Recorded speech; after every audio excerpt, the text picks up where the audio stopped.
Good evening, everyone.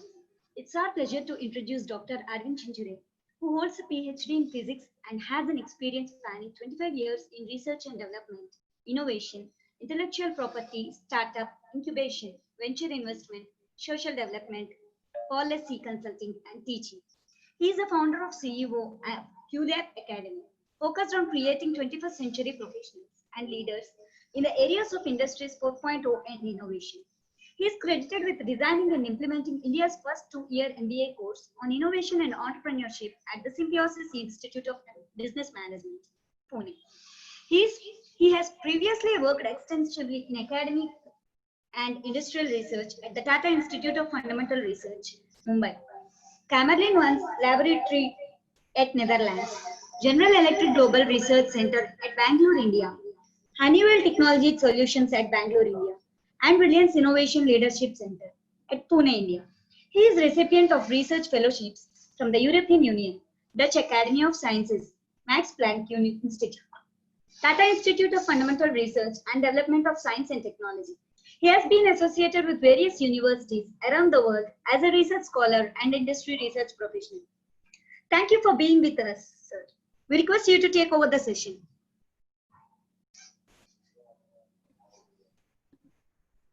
So thank you very much. Can you hear me?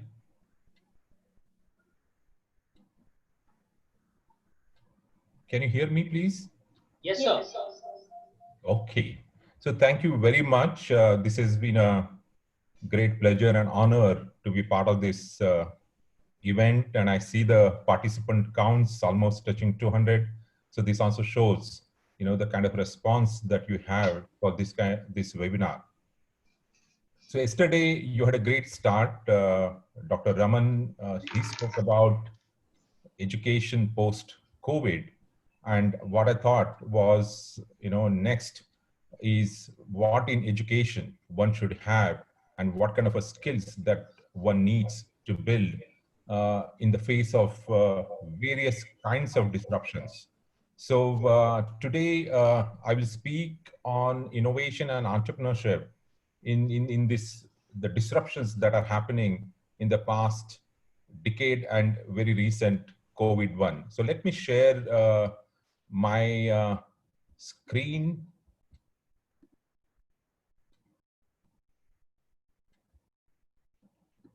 So I hope you can see the screen, my presentation slides. Yes, sir. Fantastic. So let me share my experience and why you should think and consider my insights seriously. Of course, during the introduction, it was a very, very kind and elaborate introduction that you heard about me. So I started my research in early 90. I finished my Master of Science in the year 1990. And then I did a one-year job, and later I got into PhD research.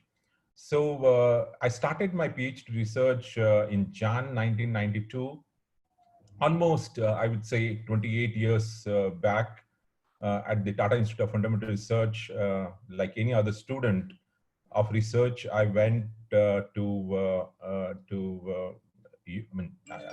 did my postdoc. Generally, after your PhD, you go abroad for your postdoctoral research. So I did my postdoctoral research at the University of Leiden in Netherlands.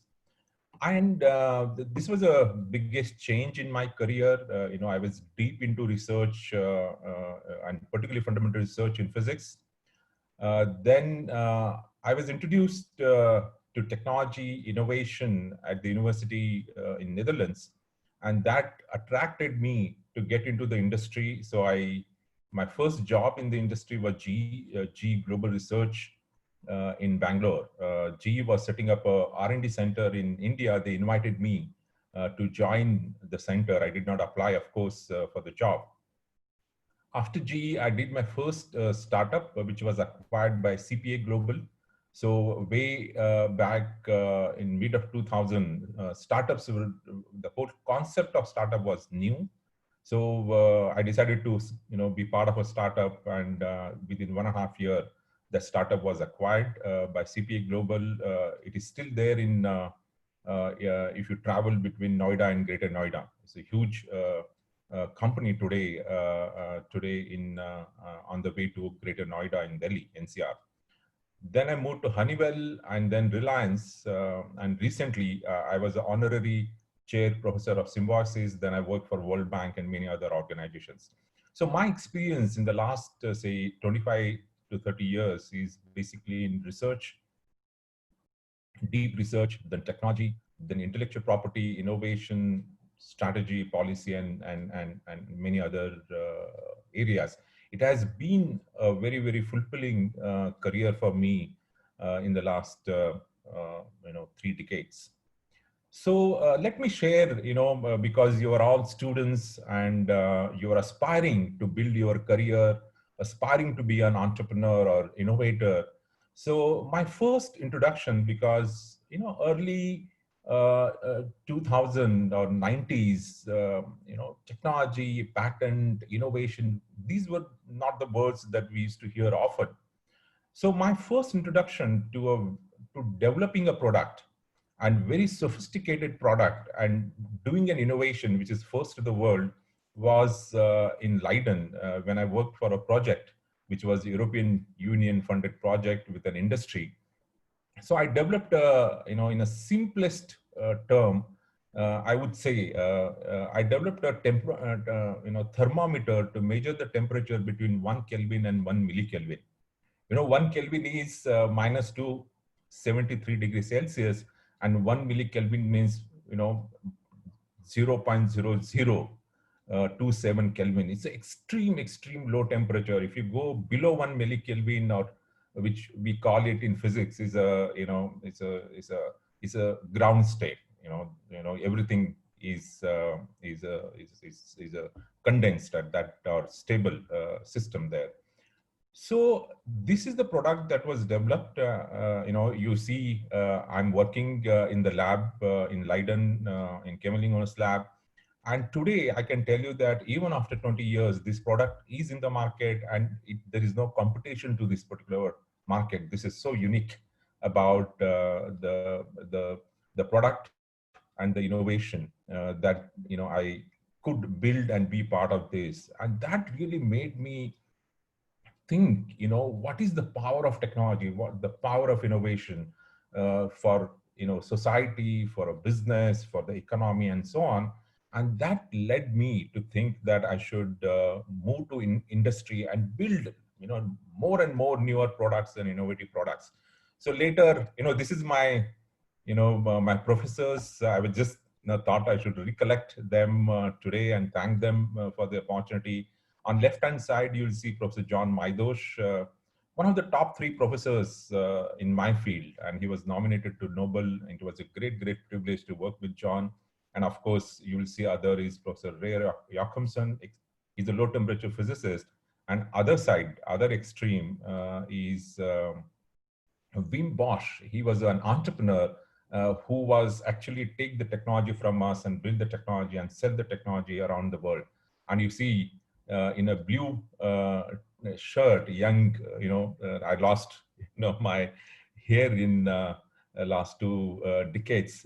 This was young Arvind, when I was in Leiden in Europe. So next, I worked at GE, and GE was a very unique experience because I was put on a project to build a new a component for the new fuel cell that GE wanted to build. And I can tell you that it was a 10-year project. The total budget for the project is $1 billion. $1 billion is a huge money for building the technology and product. And every year we used to spend $100 million, and there were some 50 plus scientists around the world, both in US, Europe, Japan, China, and India.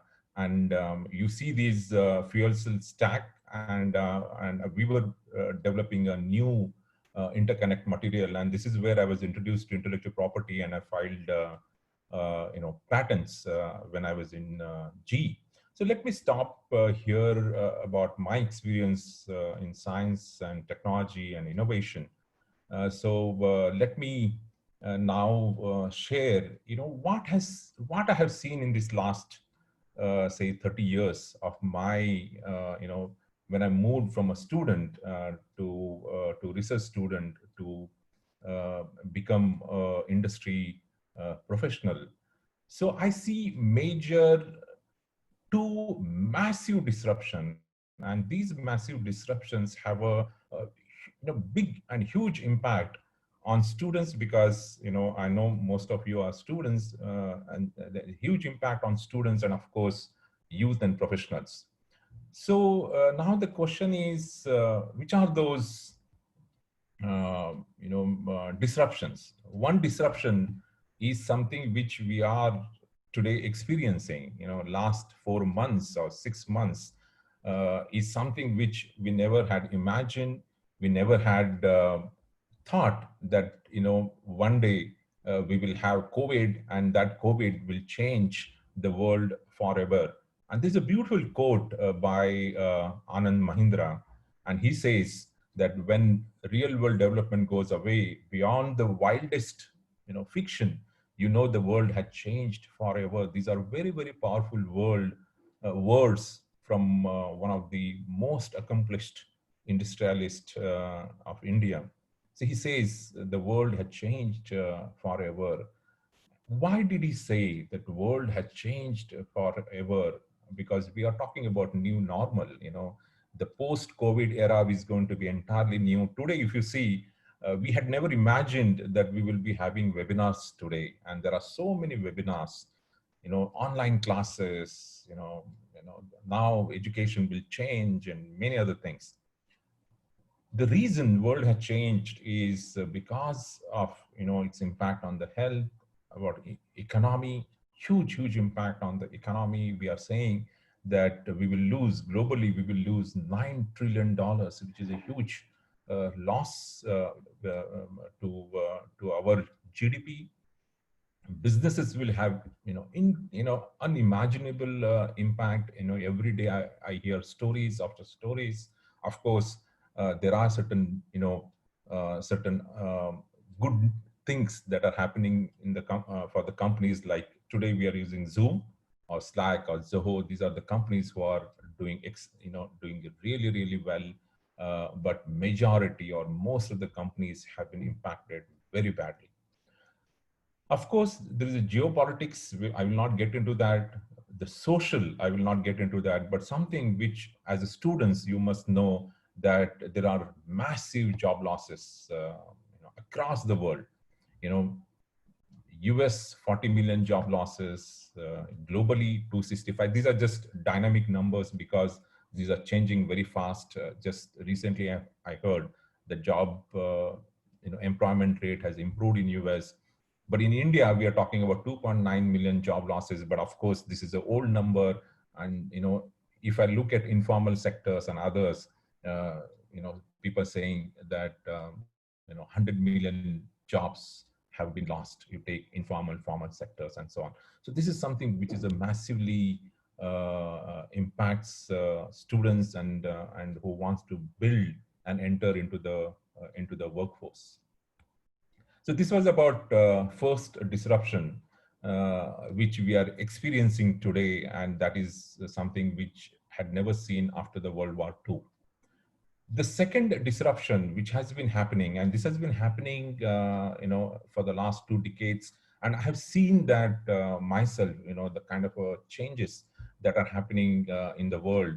So we say that we are moving to a world which was linear world. Now we are going towards an exponentially changing world. And that shift is very, very massive because, uh, mentally or in terms of our learning, we are still thinking linearly, we are acting linearly, but the world is changing exponentially.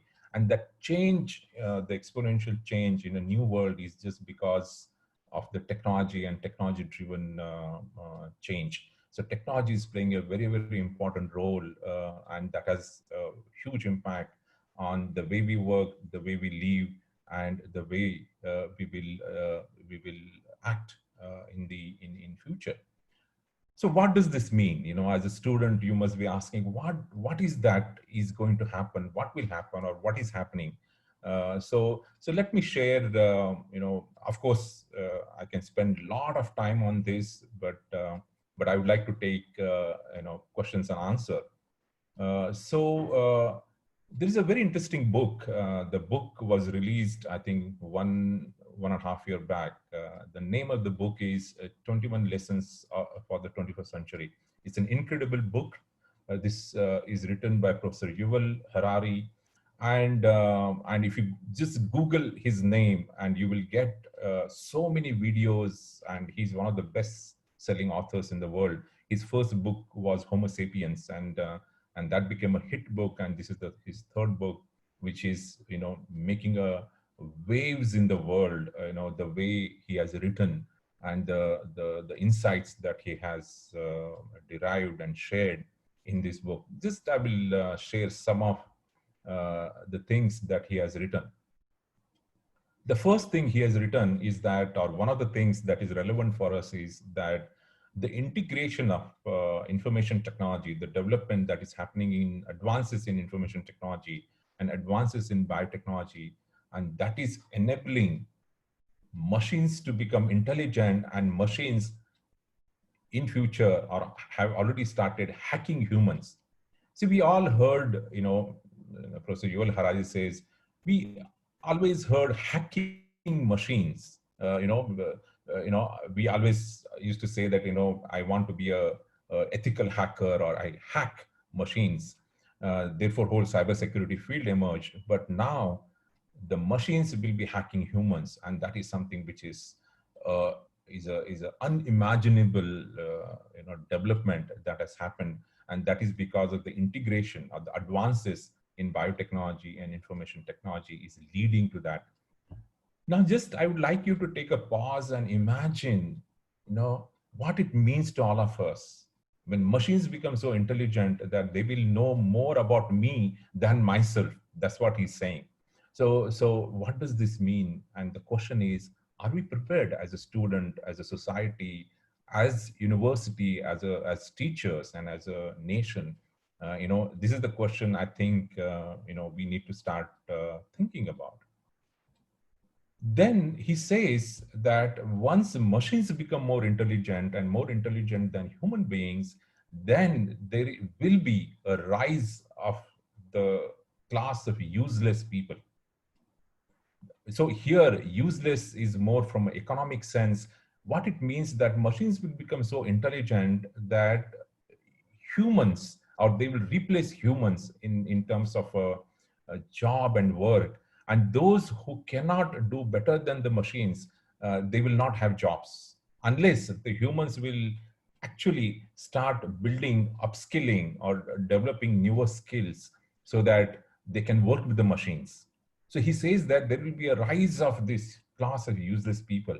And when I see this, slide, and I'm seeing this myself because I work in Industry 4.0, which is the fourth industrial revolution that is currently happening. This is going to be not a fiction, but this is a reality. Now, the question is, how do we handle this? So in the first slide, earlier slide, I said, are we prepared? Now, second, I'm saying that are we really ready to handle this kind of a shift? And shift is already happening, by the way. This is not something which is going to happen after, say, 10 years or 20 years. So shift is happening. Now, the question is, how do we do this? And this has been a topic of a discussion at every level, even at the say, governance level, or World Economic Forum level, where prime ministers, presidents, and industry, they come together and they discuss what are the changes that are happening, and as a nation, as a society, how do we need to handle this? And if you look at when COVID had just began in China, but this year in World Economic Forum Davos, in January 22, the World Economic Forum was happening, and they said, in fact, they launched a reskilling revolution. They launched a reskilling revolution, and the target is that that to reskill or retrain 1 billion people by 2030, this is a humongous task, which means that out of whatever 6 and 7 billion people, half of them are working, and 1/3 of that will actually need to be reskilled if they need to be relevant, or if they don't end up become a useless as far as economic front is concerned. Look at India. What is the situation? So we have 600 million workforce, or that workforce which is going to be there by 2022, and NASSCOM and FICCI study says that 37% of 600 million people will have a new job roles as we progress by 2020, and out of and other 9% will have jobs for which we don't know what kind of jobs they will be. Very interesting, huh? Which means that there are some jobs we don't know those jobs yet, and if I combine this 37% and 9%, which means almost 270 million people, either they will have to change their job roles, or they have to prepare for some new jobs which we may not even know today what kind of those jobs will be. So imagine the kind of a shift and disruptions that is happening and is going to happen in coming years.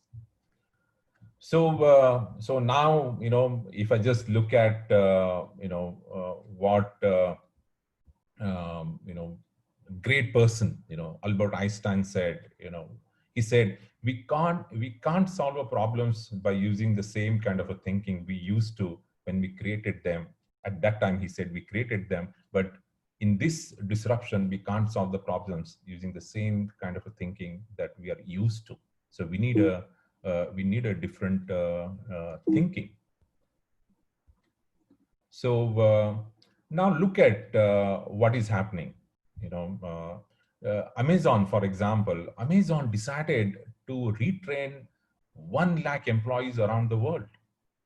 It's very interesting. Amazon is one of the most innovative companies in the world. It is a $1 trillion company, valued company. Our India's entire GDP is 2.5 or 3 trillion. One company has a $1 trillion company, and which says that we need to train or retrain our 100,000 employees. And this is not only Amazon, but even other companies. I mean, I keep hearing that they want to upskill, reskill, their employees to be relevant. Now the question is, so far I was just setting the context, what is happening today, what is going to happen, or what has been happening, and what could be the potential impact for me as a student. So now the question you will ask is, what is the solution? How do I handle this? How do I prepare myself today so that I will become ready for the future? I think this is something I'm sure you all must be asking. So I work with several CEOs and chairmen of the companies. I know what is happening in the board of larger companies. I read a lot. I interact with a lot of people because of my association in World Bank, my association with the United Nations Industrial Development Organization, CII, and many other organizations. So if I ask, or if someone asks me, what is that one skill out of several skills that are required to be ready for the future, one skill, number one skill that one needs to acquire is entrepreneurial skill. I'm not saying entrepreneurship, I'm saying being entrepreneurial, or being entrepreneurial at least.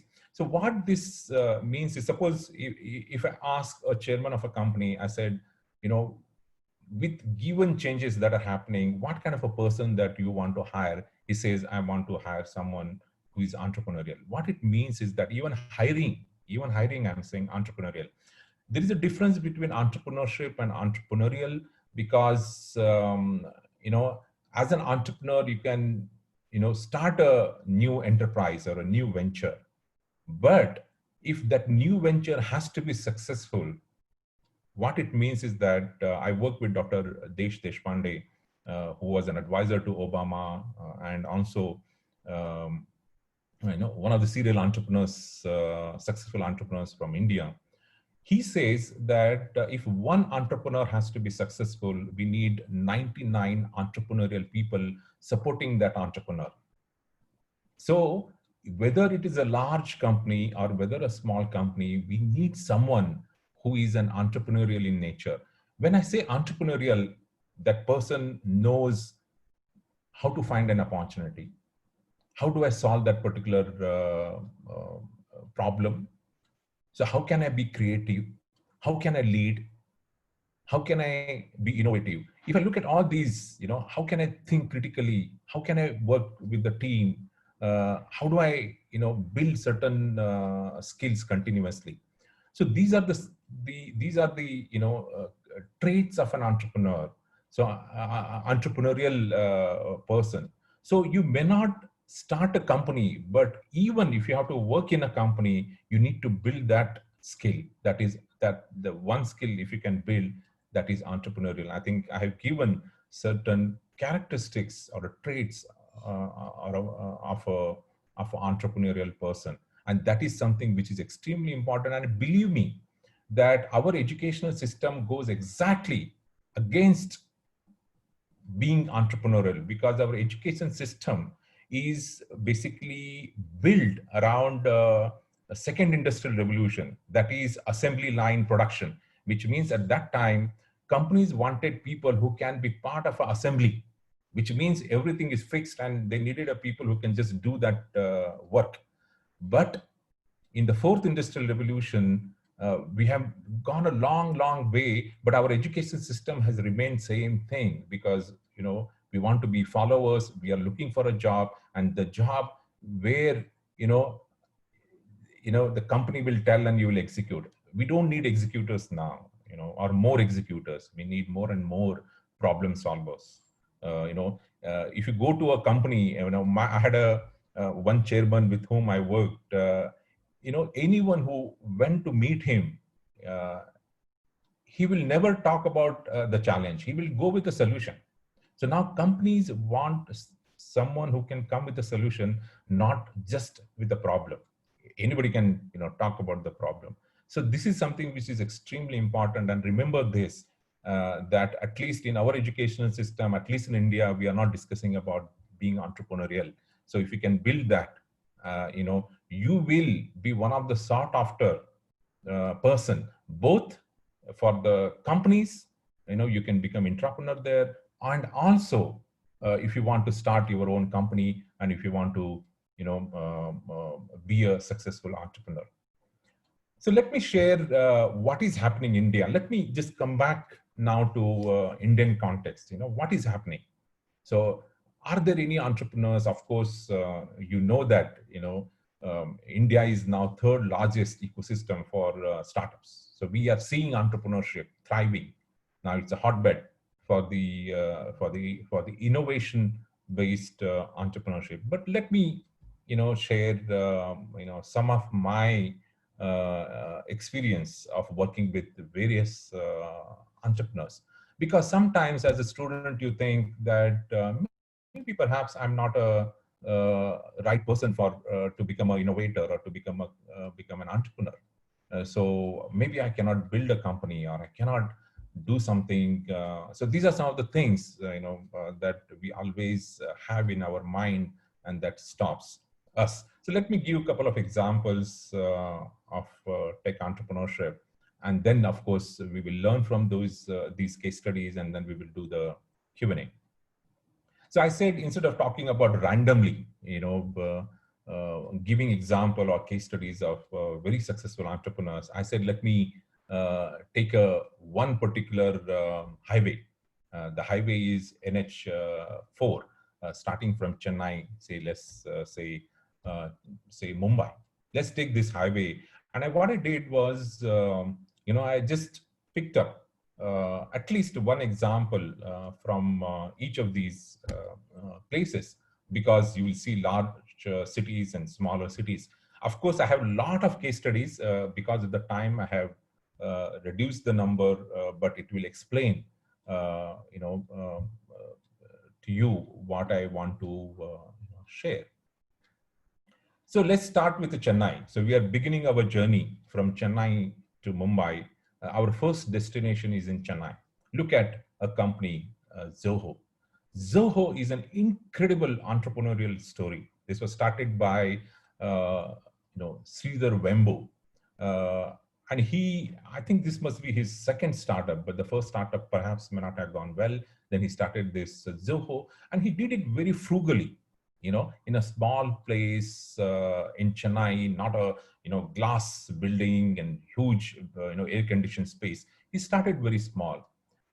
When he started, because he did not take investment, because these days entrepreneurs take millions and millions of dollars as an investment, and they have beautiful offices.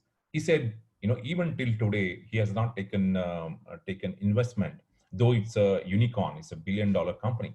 He started a company in Chennai, and then he said, for a startup like Zoho, can I hire, or will I be able to hire great talent from IITs and IIMs or MITs from the world? He said, perhaps, such talent will not join me in the company. So what he did was he started taking students from neighborhood engineering colleges.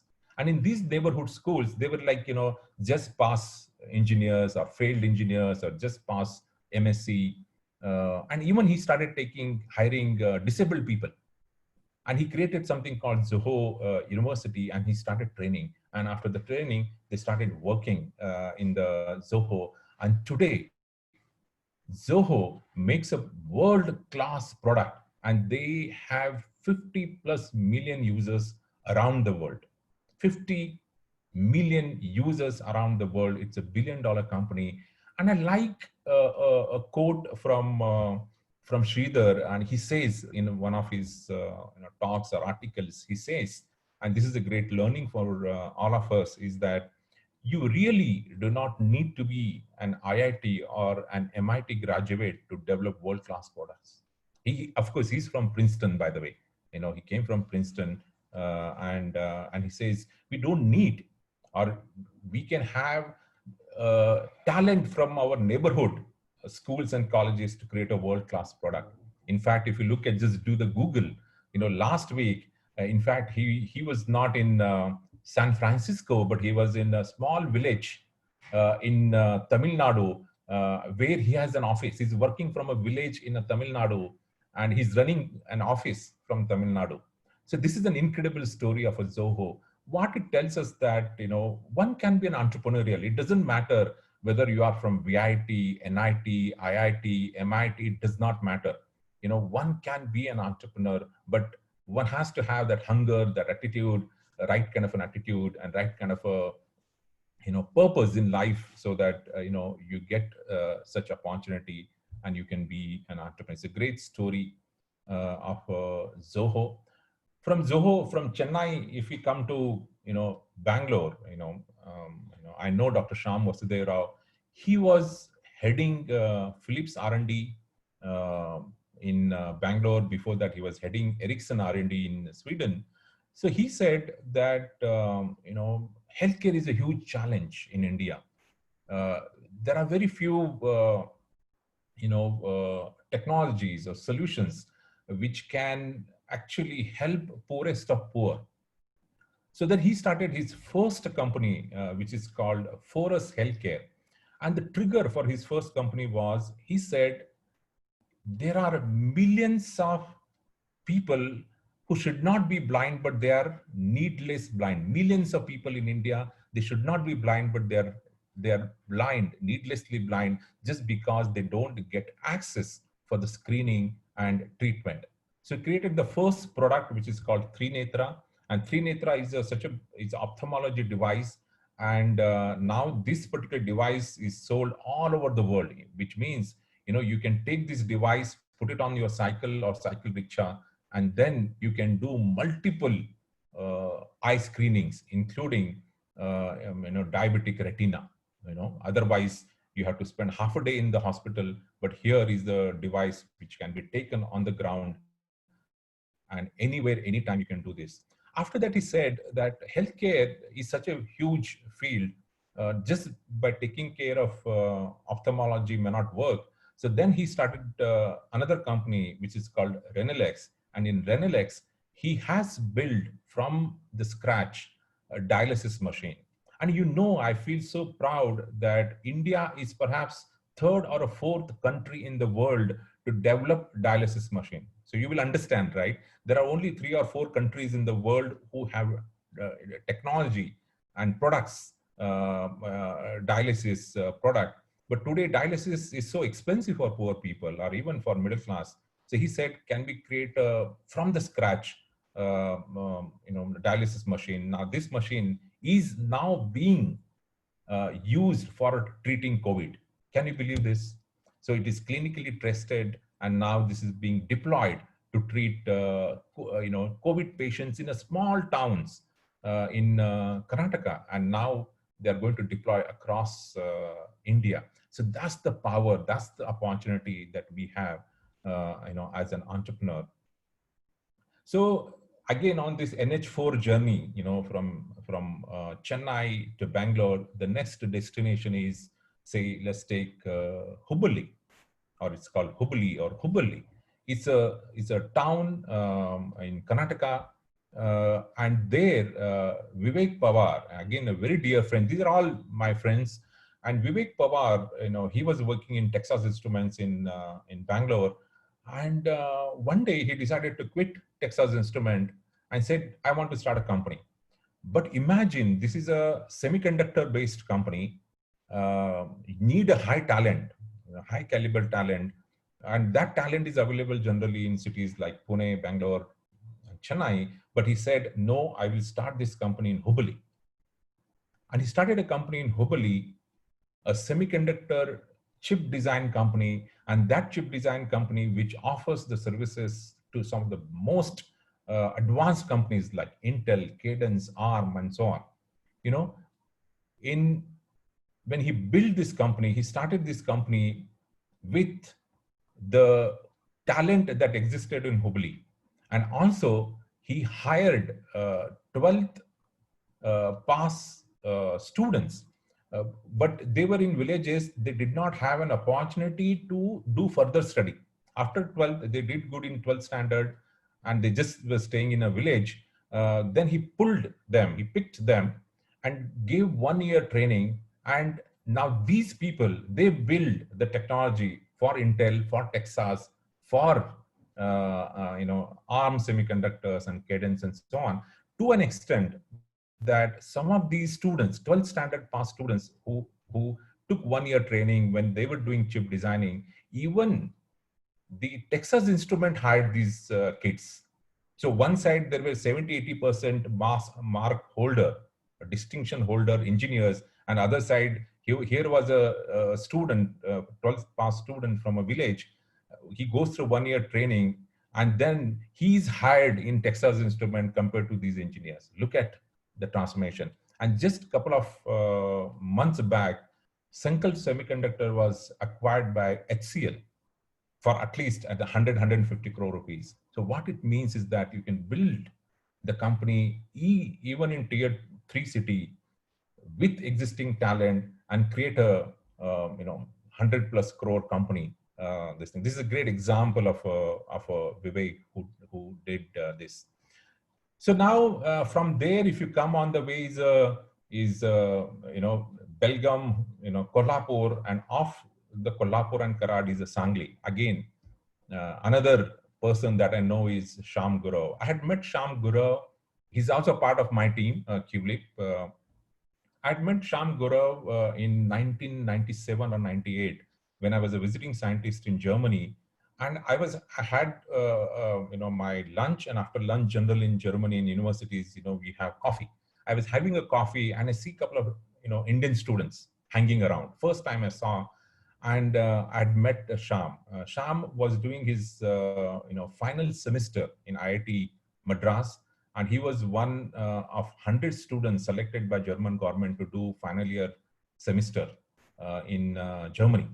So since then I know, and now he's also part of a QLIP in Sangli. With a frugal, very, very small investment, he started a company called Epiphany, and now he's working on electric vehicles with the talent that is available in a local. They may not be able to speak even English, or hardly. So he's working on electric vehicles. He has developed first to the world FRP, that is a polymer, a composite, and then he's monitoring bridges using sensors, and he has now, I showed Dr. Sham Vasudevarao's dialysis machine. The cover of that dialysis machine is built by him using FRP. So that's so even in a small town like Sangli, you see people who are trying to build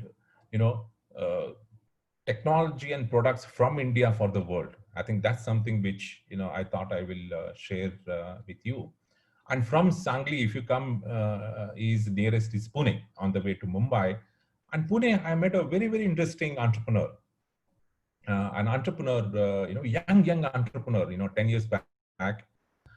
His name is Anup Tapadia. He's a double master's. When after 12th, he went to engineering college, and the director of the engineering college said, "You are already a engineer. What do you do?" But he said, "I will teach, but I will finish my degree." He's a double master's degree. And he was the youngest Indian to be Microsoft certified.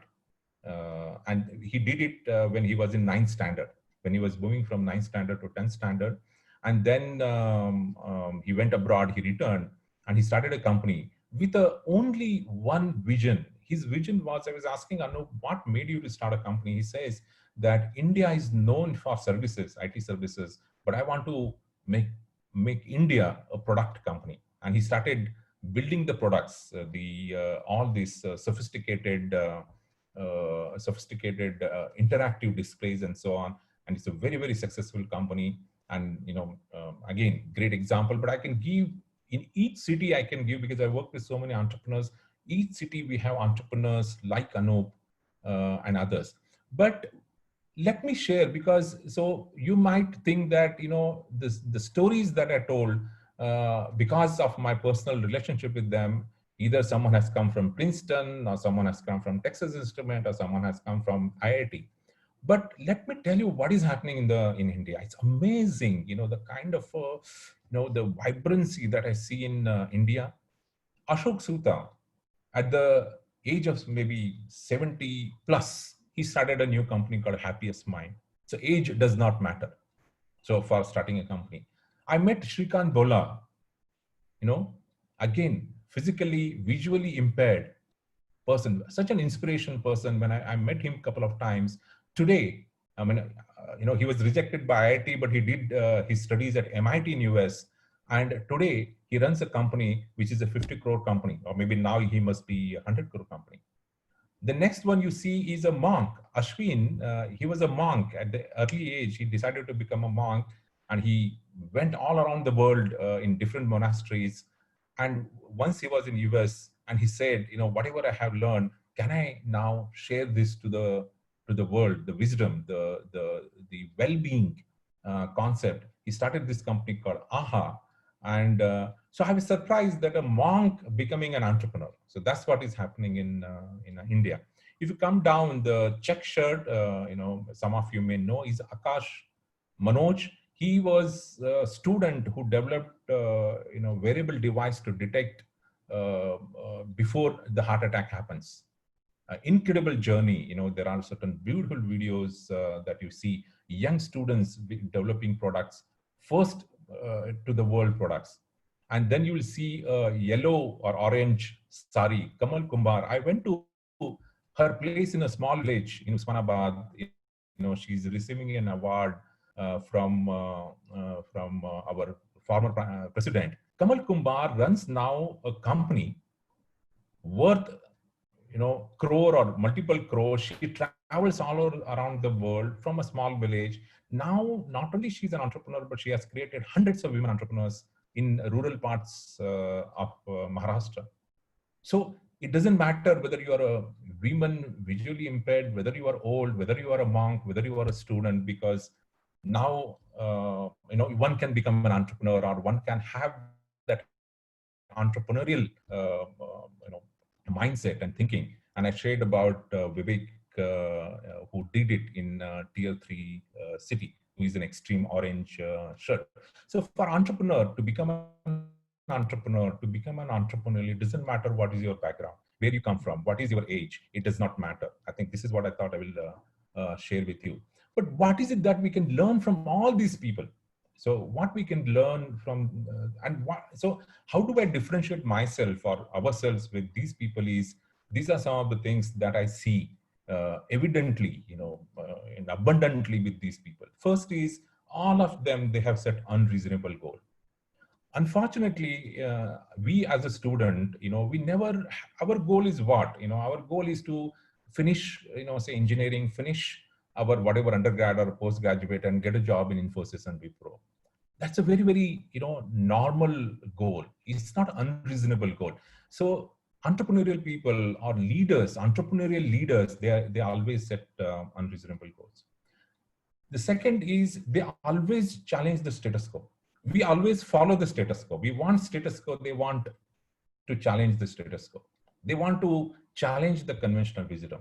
For example, Sridhar Vembu said, I don't need IIT people. I want to take a visually impaired or a physically challenged or someone from neighborhood school to create a world-class product. So this is what happens.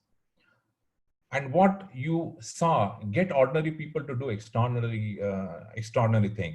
So ordinary, not from don't take it otherwise. But what I mean was, we think that we are normal, but normal people doing extraordinary things. That is what the entrepreneurial leaders do.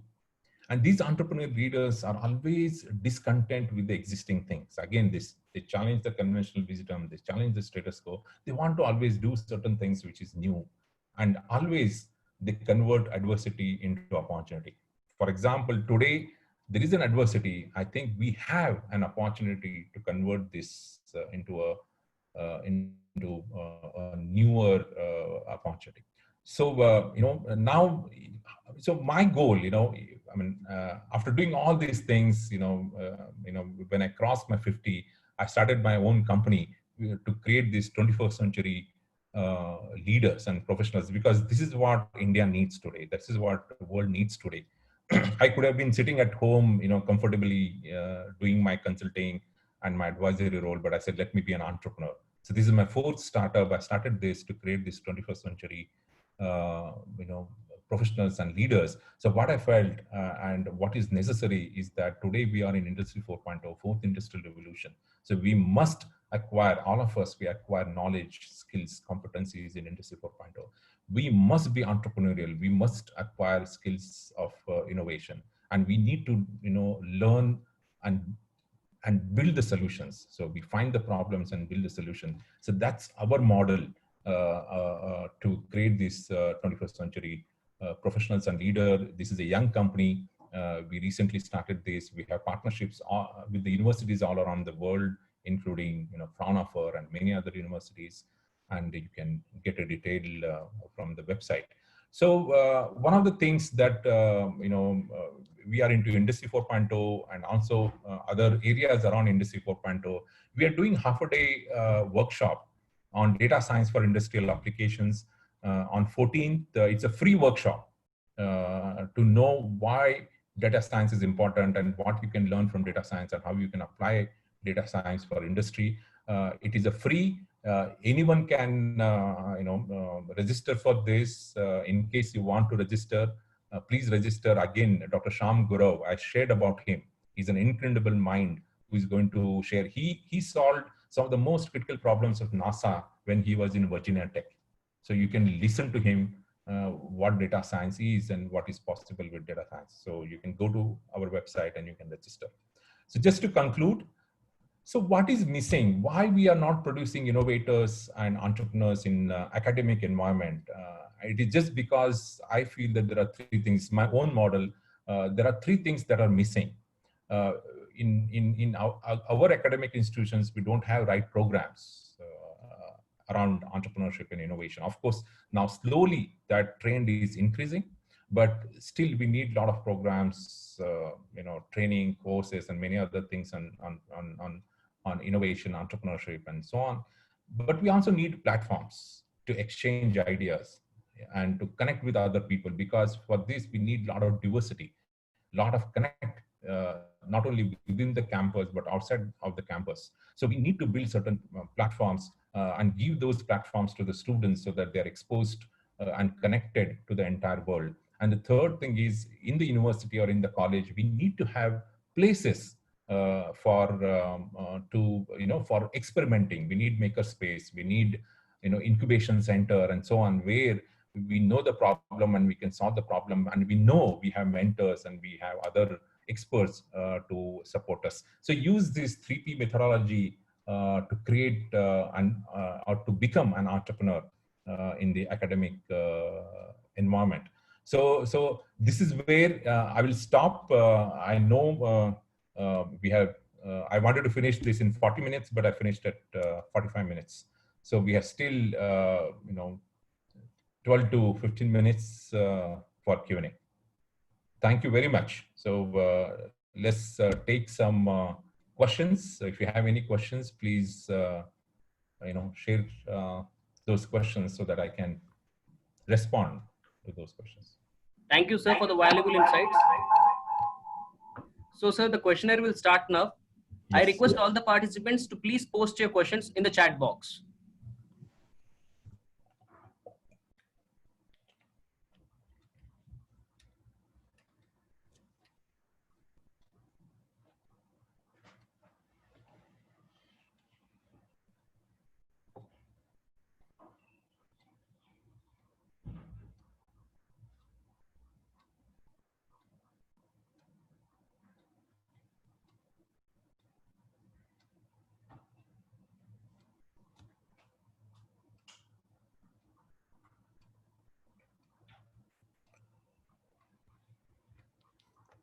So first question, so any?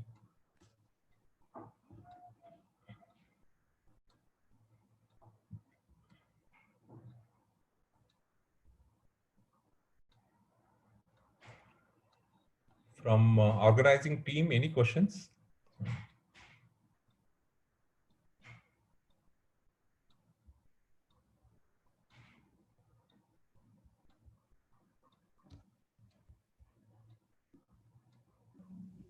So there are a few questions in the chat box, sir.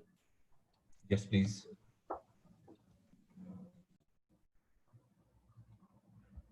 Just a minute. Yes. Are startups coming under entrepreneurship? Yes, I think this is a very good question. Always we get confused with entrepreneurship and startups. So there are two kinds of entrepreneurs.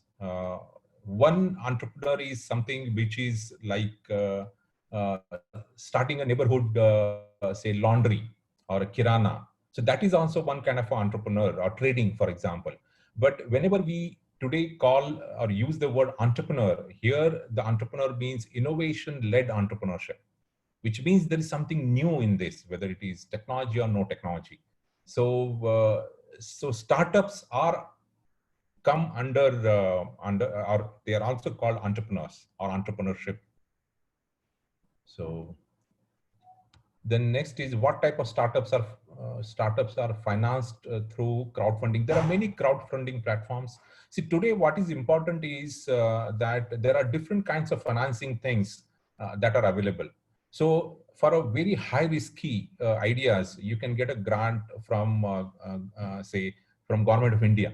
So there is something called BIG grant, Biotechnology Ignition Grant, or there are incubations who give their grant, or there is a Nidhi grant. There are a lot of grants to test your idea and convert that, validate that idea.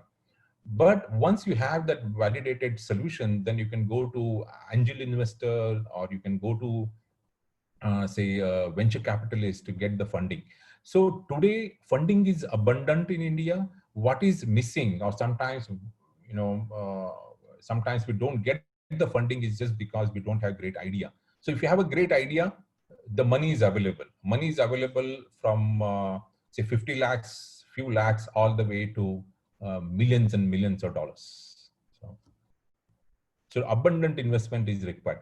So what are the incentives provided by the government to educate the students about? So government has several programs. There is something called now government has the DST has a program which is technology business incubators, where they are funding 5 crore rupees to universities and academic institutions to start this TBI, technology business incubator, so that students get an opportunity to learn about entrepreneurship, learn about innovation, and also get funded and mentored and so on.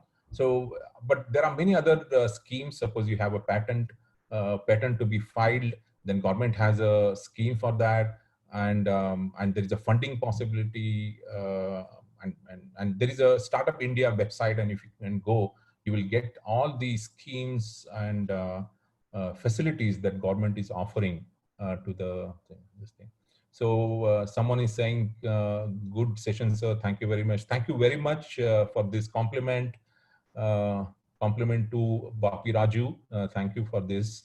Which factors are more critical? Things are moving very fast.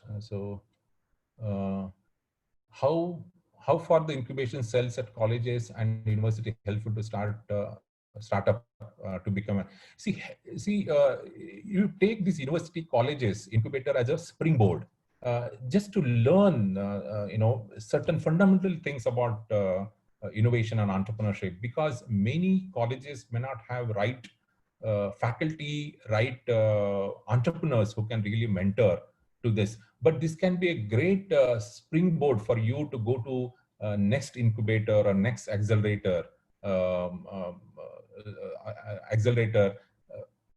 within the industry or within the government, because even corporates have the incubators and accelerators, then you can join. So use college incubators as a stepping stone for the next step of your entrepreneurial journey.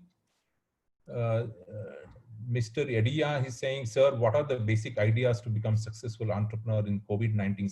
See, it's a very good question for UG students. See, today, post-COVID, it has opened, the COVID has opened a new entrepreneurial opportunities. And I see that today, today, there are entrepreneurs who are already started working on giving the solutions. I will give you a couple of ideas, but I have written an article that I can send that article to you to get. See, for example, today everything is becoming contactless. Anything that you can do contactless is a big possibility and big opportunity, and humongous opportunity, not only for India, but around the world. I think anything to do with the health, anything to do with the safety or remotely monitoring certain things, or image processing, all these things become very, very important post-COVID. I have several areas listed in my article, which I can share with you. But these are just to give an example that if you can build, say, contactless solution to companies, they will be. So one of the students recently in Bennett University, he developed a key which will help you not touch any physical space, whether it's a lift or whether you want to carry something or whether you want to open something. So open the door and so on. So you are not touching. Just a simple bronze key can help you to do this. These kind of innovations are going to be extremely important for this. So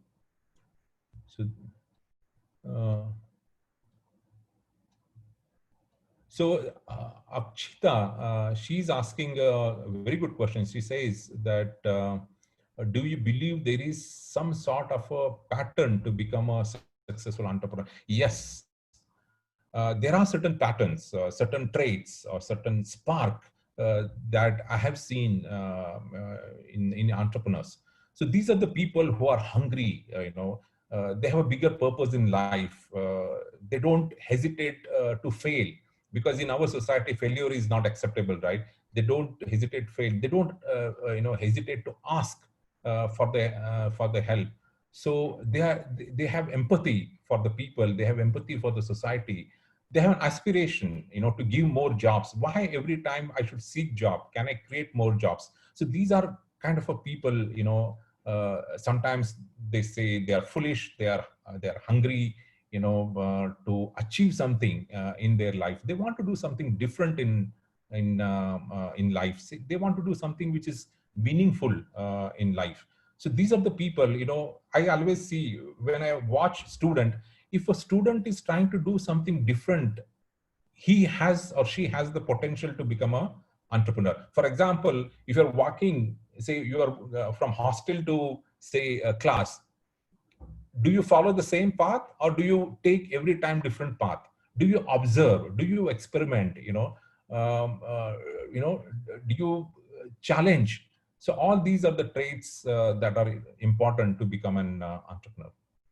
So Vasu is saying, how can teaching entrepreneurs innovation be developed in university? This is very, very important, Vasu. And see, therefore, I was saying that in our education system is built for 19th century, or say early 20th century, and we are living in 21st century. Innovation and entrepreneurship has to be a part of our education. So for this, I have created 3 programs. So one program I have created is at Symbiosis. You heard Dr. Raman yesterday. So it is the first in India. This is the first MBA course on innovation entrepreneurship in India, which does not give placement. You have to create jobs. You cannot ask for a job. So similarly, for engineering students, I have created a minor in entrepreneurship program at KLE Tech University. Now I'm creating a program to create high impact entrepreneurs. This program is going to start in August and September in Flame University. So anyone who is interested in becoming high impact entrepreneur is someone who can solve a problem of 1 billion people, or can create $1 billion company in 5 years. So we have a program at Flame University, 1-year program, and we are giving all funding to many other possibilities to the students. So you can apply to Flame University, for this high impact entrepreneurship course. Madhusudan, he's saying, how much education knowledge does an entrepreneur need, and how much education knowledge does an entrepreneur? Okay, see, what matters more is your ability to spot the problem and solve the problem. And while solving the problem, you need certain knowledge, certain domain expertise. If you have that, it is better. If you don't have, but you can get such expertise. Suppose I know that I have to solve this particular problem, say problem of contactless entry and exit.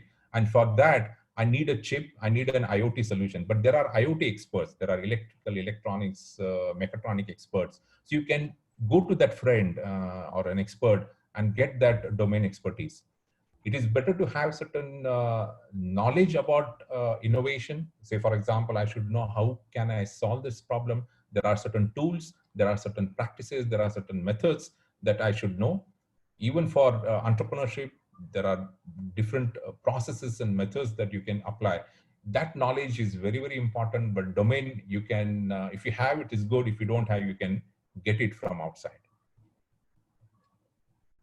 So Pujita is saying, good evening, sir. Thank you for your valuable information. Thank you, Pujita. Thanks for your comment.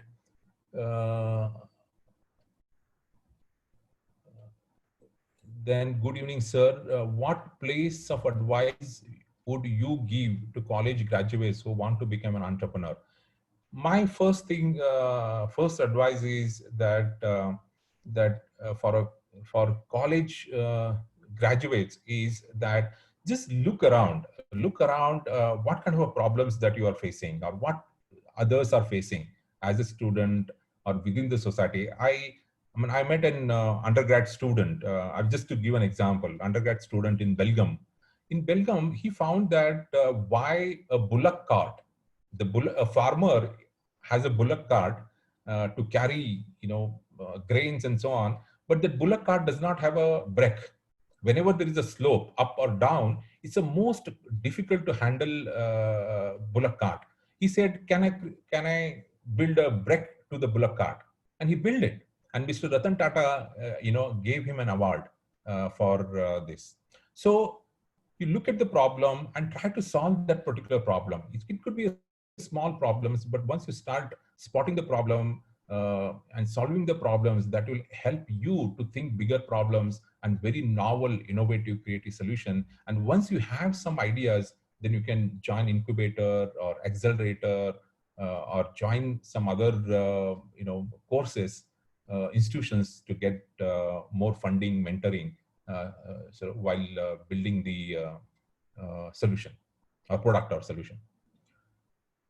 Alekhya Devi says, good evening, sir. Thank you for great insights. Is BMC that essential for every budding entrepreneur? I guess BMC is business model canvas. I hope that is what you are saying. Please provide your email address if it is okay. So let me type my email address, Arvind.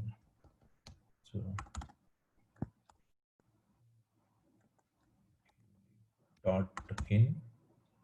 So see, there are several tools that are available to entrepreneur.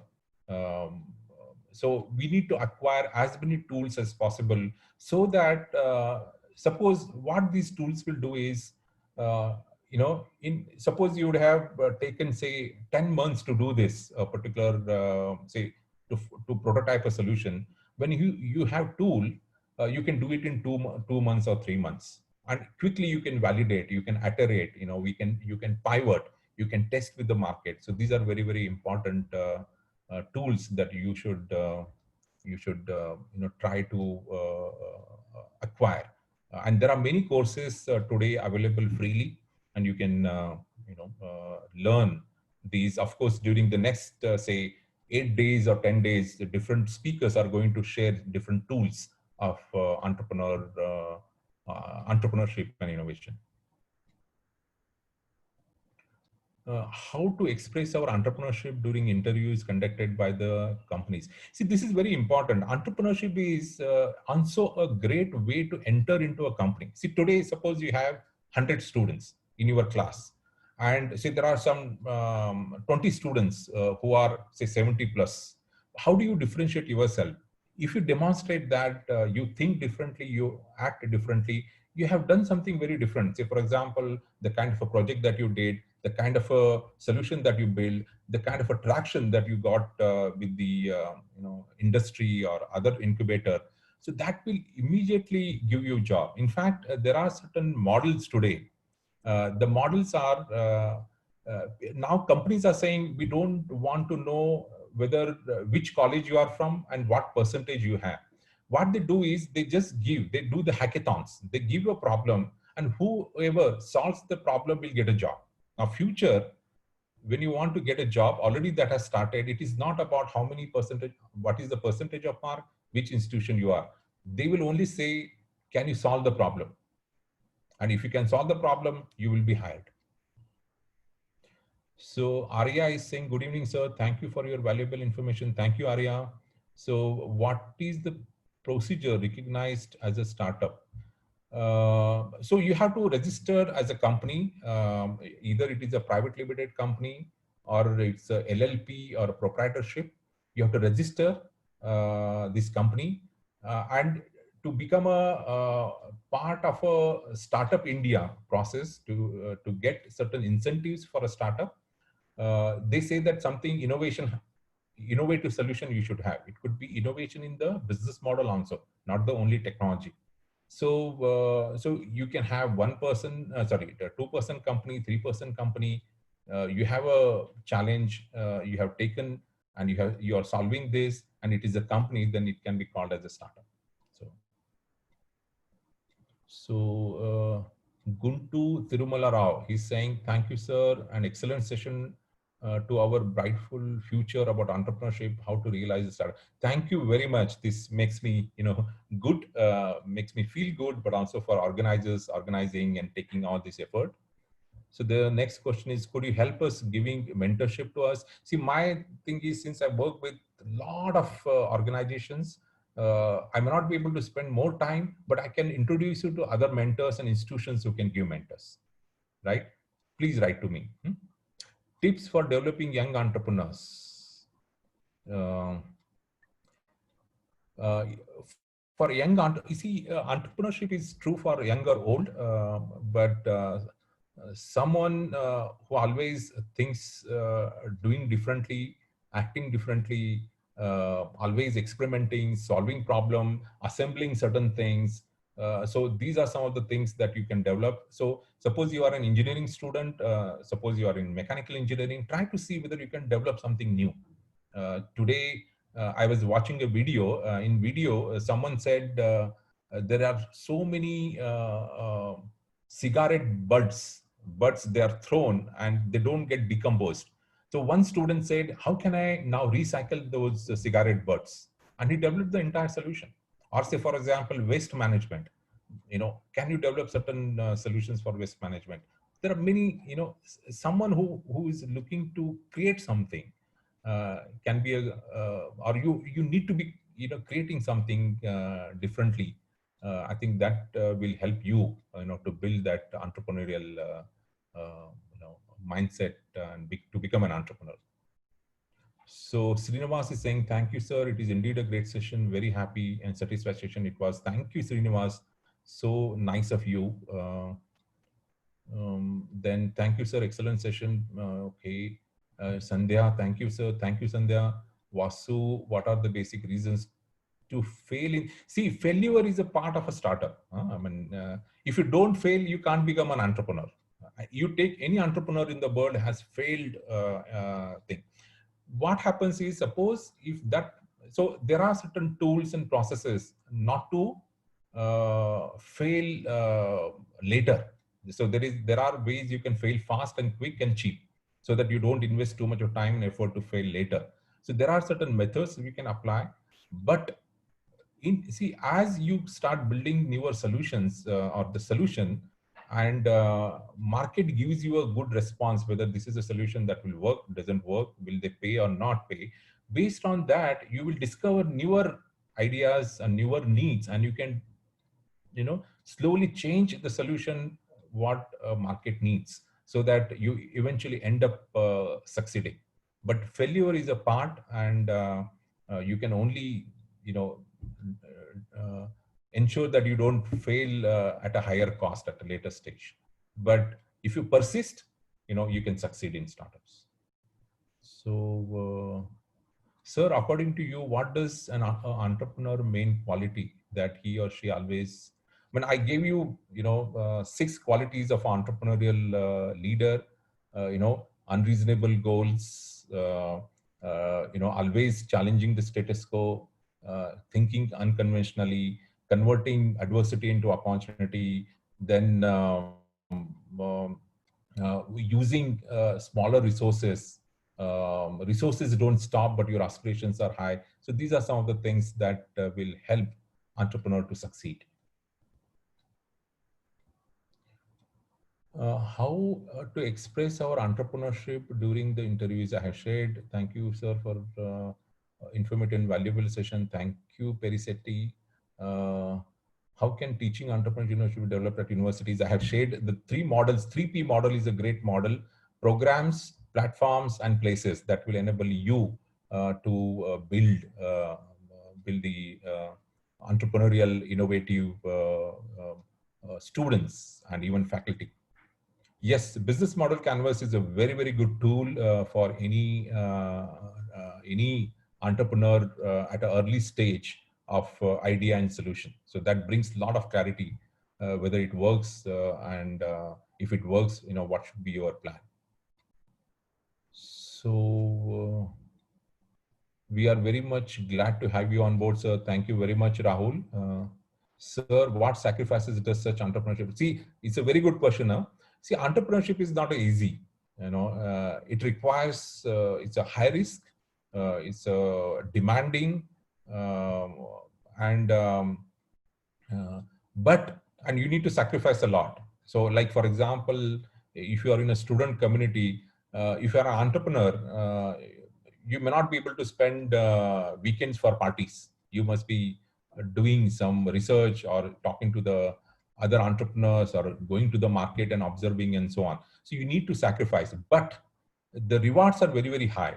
The kind of a meaning, the purpose, the wealth and jobs that you can create for the society, for the nation, that satisfaction that you have done something in life, I think that's something which is immense for the sacrifice that you make. So today I'm an entrepreneur, so I work 14 hours a day. So some of my peers might be enjoying, watching movies and other things, but I feel that is not important for me. For what is important for me is how do I create this 21st century professionals and leaders so that they become relevant for the future and they lead, nation and society to the next level of well-being and prosperity. If that is the purpose, certain things you don't feel that you are missing in life. But let me tell you that entrepreneurship is not easy. You need to persist, a lot of failures, a lot of challenges. But it's a fun. If someone likes challenges, this is a great way to, to become an entrepreneur. Yes. Why do most startups fail in their initial years and few survive up to? Yes, I mean, 80 to 90%, these statistics are very different for different countries and different sectors, but many startups fail. But let me give an example. One of the startups we wanted to invest, and that startup did not succeed. But we hired him with a 5 times the salary, which means, for example, for that particular level, suppose he would have got 25 lakh rupees, we must have paid him 2 crore rupees to get him because of the experience that he has gone through. It may not be successful for others, but for us, someone who has taken the risk and done this may not have worked the startup, but we paid him 5 times the salary. And when I was in a company, we hired him. So that's the demand that you have. If you fail, it's okay. So some companies fail early, and we should fail early. And some companies fail later, that you say survive up to 5 years. Because it's called, there is a valley of death. So the company starts with excitement and then it goes through a valley of death.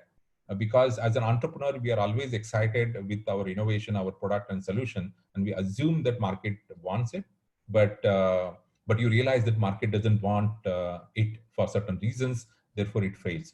Then you have to pivot and change your product and solution or your offering, or you innovate in some other areas to be successful.